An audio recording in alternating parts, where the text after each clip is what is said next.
Bonjour éclaireur, c'est Monsieur Blanc, j'espère que vous allez bien.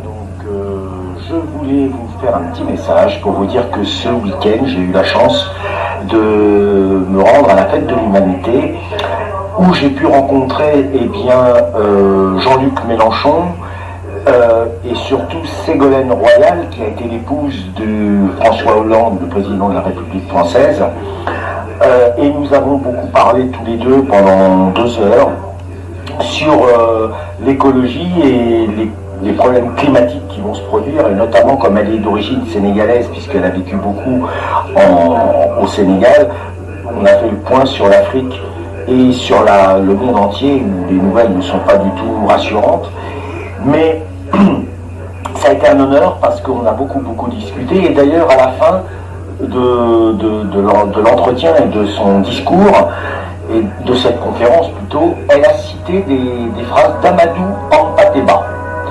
Donc, comme quoi, voyez-vous, c'était un grand honneur, et donc je voulais vous faire partager ce moment en vous envoyant des photos et un petit extrait de la vidéo, et voilà. Donc ça a été un grand moment politique, et vraiment de vous le faire partager, cela me fait plaisir. Ce grand personnage d'Amadou a dit des choses très vraies par rapport au baobab. Voilà. Et en gros, ce sont les petits ruisseaux qui font les grandes rivières, et voilà. Laissons le temps au temps, et voilà, pour que tout le monde soit heureux, que la bonté divine soit avec tout le monde. Voilà. Je vous souhaite tout le meilleur. À bientôt, éclaireur. Présidente du groupe, issue de la nouvelle génération, une femme politique, efficace. Et moi qui ai commencé l'engagement politique en 1981, je vais réagir tout de suite par une petite anecdote à propos des mal habillés. Quand la gauche, je m'en souviens très bien, est arrivée au pouvoir en 1981, on avait entendu des réflexions du genre, non mais ceux-là c'est pas légitime qu'ils viennent dans les palais nationaux puisqu'ils ne savent pas se servir d'un couvert à poisson. Vous voyez, chacun a les références qu'il faut, mais c'est vrai que ces aberrations-là, on les a entendues aussi à chaque fois que la gauche arrivait aux responsabilités. Pour répondre à votre question, je vais vous dire ce qui me paraît moi très important en politique, dans le temps dans lequel nous sommes, c'est que nous avons la responsabilité de protéger les plus vulnérables de la société. Et les plus vulnérables aujourd'hui dans la société française, ce sont les jeunes et ce sont les enfants. Et notre responsabilité, c'est de les mettre, comme disait Nelson Mandela déjà, quand il parlait des jeunes, c'est de les mettre à l'abri de la violence et à l'abri de la peur. Et la violence et la peur, ils ont eu leur dose depuis quelques années. Ils ont eu le Covid, avec des dégâts considérables qu'on n'a pas encore évalués et qui n'ont toujours pas été pris en charge, sur la question des dégâts psychologiques, de la rupture de l'éducation, de la rupture des jeunes qui ne pouvaient pas voir leurs copains, de la question des violences familiales.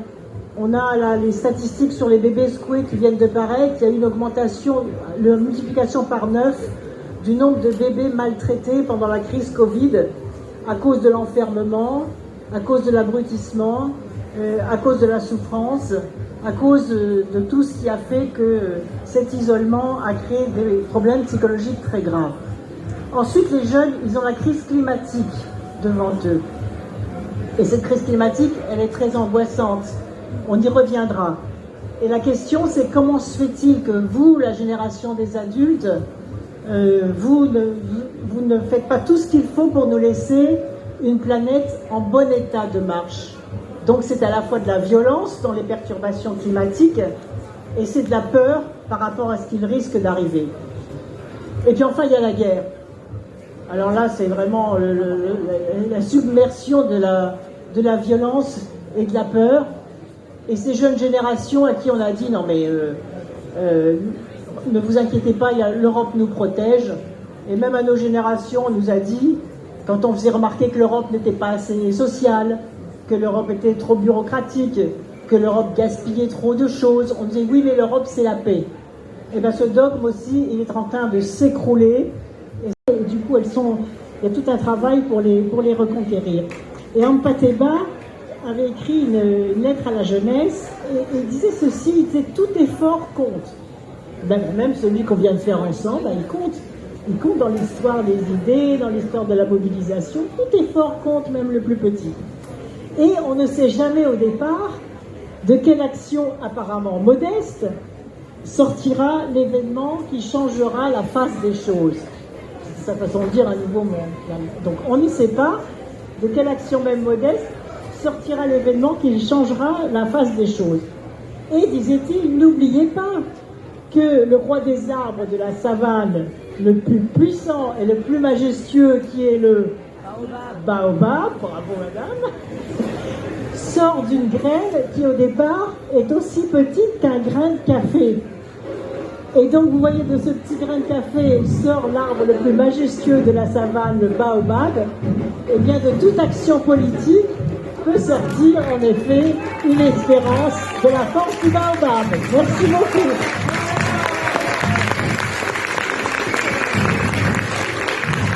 Merci beaucoup Ségolène Royal et merci de Panos pour ce débat. Mathilde va très vite te filer parce qu'elle a un autre débat à l'Agora sur la gauche au pouvoir aussi avec Fabien Roussel, Julien Bayou, Olivier Faure. Non. Merci à